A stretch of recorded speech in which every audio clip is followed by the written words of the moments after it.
Sir ఒక question మిమ్మల్ని అడగాలి. ప్రతి ప్రభుత్వం అంటే అధికారంలోకి వచ్చిన తర్వాత మేము ఈ పథకం అమలు చేస్తాం, ఈ సంక్షేమ కార్యక్రమం చేపడతామని చెప్పి వాళ్ళ మేనిఫెస్టోలో పెట్టుకుంటూ ఉంటారు. అలా తెలంగాణ తీసుకోవచ్చు, ఏపీ తీసుకోవచ్చు, సంక్షేమ పథకాలు, ఉచిత పథకాలు అనేక ప్రకటించి ఆల్మోస్ట్ నెరవేరుస్తున్నాయని చెప్పుకొని మళ్ళీ ఎన్నికలకు సిద్ధమవుతూ ఉన్నారు. ఎలా ఉంది సార్ ఉచిత పథకాలు, సంక్షేమ పథకాల వ్యత్యాసాల వల్ల ఏపీలోనేమో సోమరిపోతులు అయిపోతున్నారు, అనుకున్న దానికంటే ఎక్కువగా సంక్షేమ పథకాలు లేదంటే ఉచిత పథకాలు అక్కడ అమలు చేసేస్తున్నారు జగన్ గారు అని చెప్పి బాహటంగా విమర్శలు ఎదుర్కొంటోంది ఆ ప్రభుత్వం. చంద్రబాబు నుంచి కావచ్చు, పవన్ కళ్యాణ్ గారి నుంచి కావచ్చు. ఎలా చూస్తున్నారు? శ్రావణి, ఒక మాట చెప్పాలి. పార్టీలు అన్ని రాష్ట్రాల్లో కూడా, ఏ పార్టీ అయినా కూడా గతంతో పోలిస్తే 30-40 ఏళ్ళు 50 ఏళ్ల క్రితంతో పోలిస్తే వ్యక్తిగతమైన సంక్షేమ పథకాలకి పెద్దపీట వేస్తున్నారు, చాలా సమర్థంగా అమలు చేస్తున్నారు. పూర్వం ఉన్న అవినీతి కూడా ఉంటున్నది. చివరి మనిషి దాకా టెక్నాలజీ కూడా వచ్చింది కాబట్టి ఆధార్ లింకులు కానీ లేకపోతే మిగతా రకరకాల కారణాల వల్ల చివరి మనిషి దాకా వెళ్ళిపోతున్నాయి. చాలా సమర్థంగా పెడుతున్నాయి, నిజాయితీగా పెడుతున్నాయి. ఉత్తరప్రదేశ్ కావచ్చు, తెలంగాణ కావచ్చు, ఆంధ్రప్రదేశ్ కావచ్చు, కర్ణాటక కావచ్చు, తమిళనాడు కావచ్చు, కేరళ కావచ్చు, దేశంలో చాలా రాష్ట్రాల్లో, మహారాష్ట్ర కావచ్చు, సమర్థంగా వెళుతున్నాయి. ఒక పేద దేశంలో పేద ప్రజల సంక్షేమాన్ని పక్కన పెట్టడం కూడా సాధ్యము కాదు, ధర్మము కాదు. తాత్కాలికంగా ఇప్పుడు పేదరికం బాధలో ఉన్నప్పుడు తాత్కాలికంగా కొంతైనా ఉపశమనం కలగాలి. కానీ మన సమస్య ఎక్కడ వచ్చిందంటే, అసలు పరిపాలన అంటే ఈ తాత్కాలికమైన తాయిలాలు ఇవ్వటమే. ఎల్లకాలం మాది ఇచ్చే చెయ్యి, నీది పుచ్చుకునే చెయ్యి, నేను నీకు దానం ఇస్తా, నువ్వు నాకు రుణపడి ఉంటావు. ఈ భావన, ఈ భాష ప్రజాస్వామ్యానికి చాలా ప్రమాదకరం. ఇది మీ బాబుగాడి ముల్లె కాదు. ఈ సంక్షేమ పథకాలు మీరు ఏమిచ్చినా కూడా ప్రజల డబ్బు, పన్నుల రూపంలో కష్టించి చెమటోడ్చి ప్రజలకు ఇస్తున్న డబ్బు, దాన్ని ప్రజల్లో కొంతమందికి మీరు పంపిణీ చేస్తున్నారు. సంతోషం. కాబట్టి మొట్టమొదట మీకు రుణపడాల్సిన అవసరం లేదు. ఇది మీది కాదు. మీలో చాలామంది, అందరూ కాకపోయినా ప్రజల నుంచి దోచుకుని మీరు బాగుపడుతున్నారు తప్ప ప్రజలు మీ నుంచి దోచుకోవట్లా.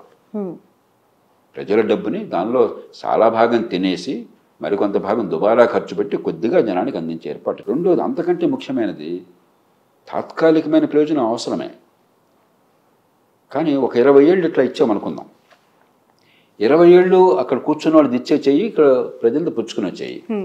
20 ఏళ్ల తర్వాత ఈ కుటుంబంలో పిల్లలు పెద్దవాళ్ళు అవుతారు కదా, వాళ్ళ బతుకు ఇట్లానే అయితే అప్పుడు మళ్ళీ పుచ్చుకునే చెయ్యి అయితే, మీది ఇచ్చే చెయ్యి అయితే, అంటే ఎల్లకాలం తరతరాలుగా బానిసల్లా బతకాలా? తరతరాలుగా బేదలుగా ఉండాలా? బేదరిక నుంచి ఎట్లా బయటపడతారు? మీరిచ్చే దానాల వల్ల కాదు. ప్రజాధనమైనా సరే సంపాదించే శక్తి పెరగడం వల్ల. ఎలా పెరుగుతుంది? మంచి విద్య, మంచి ఆరోగ్యం, నైపుణ్యం, ఆర్థిక పరిస్థితి పెరిగి ఉద్యోగాల కల్పన, సొంతంగా ఉపాధిలో చేరడం, కష్టపడి ధైర్యంగా డబ్బు సంపాదించగలగటం, ఆత్మవిశ్వాసం, ధైర్యం. దాంతోపాటు చట్టబద్ధ పాలన. నేను సంపాదించిన రక్షణ ఉంటుంది, నాకు దోపిడీ ఉండదు. బలం ఉన్నవాడో, బడితో ఉన్నవాడో, డబ్బు ఉన్నవాడో, లేకపోతే పలుకుబడి ఉన్నవాడో, పరపతి ఉన్నవాడో నన్ను కొట్టేసి నా దగ్గర లాక్కోడు, నా ఆస్తి లాక్కోడు, నా డబ్బు లాక్కోడు. ఆ విశ్వాసం. అవన్నీ ఏర్పాటు చేయకుండా ఖచ్చితంగా తాత్కాలికమైనటువంటి సాయం చేయాలి, నేను కాదంటలే. కానీ దాంతోపాటు దీర్ఘకాలిక అభివృద్ధి, ఆదాయాలు పెరిగే మార్పు, అది చేయకపోతే ఎన్టీ రామారావు గారు ₹2 బియ్యం పెట్టారు 83లో. కరెక్ట్గా 40 ఏళ్ళు అయింది. ఆనాడు రాష్ట్రం మొత్తంలో 330 కోట్ల రూపాయలు ఖర్చు అయింది. ఆనాడు మార్కెట్లో బియ్యం ఖరీదు కిలోకి 3.5 ఉంటాయి. ఎవరినైనా వెరిఫై చేయమనండి. ఇవేమి నేను చెప్పేవేమీ కూడా నా ఇక్కడ పుర్రు నుంచి పుట్టినవి కాదు. ఆనాడు రేట్ అంతా కనుక్కోమనండి. మార్కెట్లో 3.5 ఉండేది బియ్యం, ₹2కి ఇచ్చారు, అంటే ₹1.5. ప్రజలు చాలా సంతోషపడ్డారు. ఖచ్చితంగా ఆకలి కొన్న వాళ్ళకి ఆనాడు ఈనాడు కంటే ఆకలి ఎక్కువ ఉంది కదా, పేదరికం ఎక్కువ ఉంది కదా, దాని అనుమానం లేదు కదా. 330 కోట్ల రూపాయలు అయింది. ఆనాడు 22 లక్షల టన్నులు ఇచ్చాం మనం. ఏడాది మొత్తంలో మనం పంపిణీ చేసింది ₹2 బియ్యం. సమర్థంగా అందింది, నిజాయితీగా అందింది, వాళ్ళందరూ తంటాలు పడ్డాం. ఈవేళ 2 రాష్ట్రాల్లో కలిపి 64 లక్షల టన్నులు పంపిణీ చేస్తున్నాం. అప్పుడు 22 లక్షల టన్నులు ఇచ్చింది. ఈవేళ మార్కెట్లో 40 రూపాయలు ఉంటే బియ్యం మీద రేటు మీరు చెప్పాలి నాకు. ప్రేక్షకులకు అందరికీ తెలుసు ఎంత ఉంది రేటు బియ్యం. క్వాలిటీ అయితే ఆల్మోస్ట్ 70-80 రూపీస్, కనీసం 30-40 రూపాయలు. ఎబో 40. 40 రూపాయలు ఉంటే ₹1 ఇస్తున్నారు మీరు. అప్పుడు 3.5 అంటే ₹2 ఇచ్చాం. 40 రూపాయలు ఉంటే ₹1 ఇస్తున్నాం. 3 రెట్లు పెరిగింది ఆబ్వియస్లీ. 3.5కి ₹2 ఇచ్చాం, ₹1.5 సబ్సిడీ. 40 రూపాయలకి ₹1 ఇస్తున్నాం అంటే ₹39 సబ్సిడీ. ఇప్పుడు ₹1.5 కిలోకి ఇచ్చే సబ్సిడీ ₹39 అయింది. వాడు 26 రెట్లు పెరిగింది సబ్సిడీ. మొత్తం పంపిణీ చేసే బియ్యం 3 రెట్లు పెరిగింది. 2 కలిపి వెరసి 26 × 3 78 రెట్లు పెరిగింది.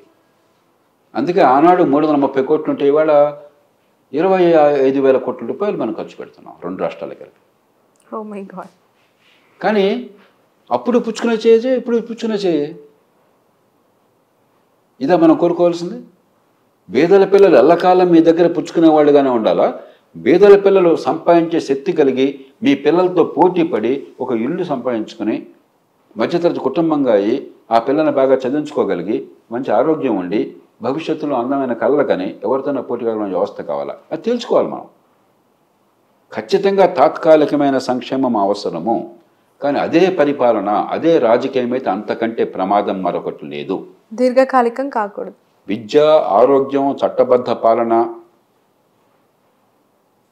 ఆర్థిక అభివృద్ధి, దేశ ఆర్థిక అభివృద్ధి లేకుండా, రోడ్లు లేకుండా, మంచి నీటిపారుదల లేకుండా, వరద నీటిపారుదల లేకుండా, మురుగు నీటిపారుదల లేకుండా, మౌలిక సదుపాయాలు అందకుండా, పరిశ్రమలు రాకుండా, పెట్టుబడులు రాకుండా, ఉపాధి కల్పన జరగకుండా, ఆర్థిక వ్యవస్థ పెరగకుండా ఏ రకంగా పేదరికం పోతుందో చెప్పండి నాకు. ఏం మ్యాజిక్ ఉందో చెప్పండి. కాబట్టి రెంటిని సమన్వయం చేయాలి. ఇవాళ భారతదేశంలో ఏ రాజకీయ పార్టీ కూడా సంక్షేమం వద్దని ఎవరు అనరు. అది సాధ్యం కాదు. సంపన్న దేశాల్లో కూడా సంక్షేమం అవసరం అవుతుంది. మన దేశంలో లేకుండా ఎట్లా ఉంటుంది? కాబట్టి భారతీయ జనతా పార్టీ ఇప్పుడు మోదీ గారు రోజు చెప్తుంది ఏంటి? బీదల కోసం మీరు యూపీలో చూడండి, బీహార్లో చూడండి, మధ్యప్రదేశ్లో చూడండి, మరోచోట్ల చూడండి, ఎలా చేసాం చూడండి చెప్పమని డంకాపల్లి అని చెప్తున్నాడు ఆయన. అది వాస్తవం కూడా.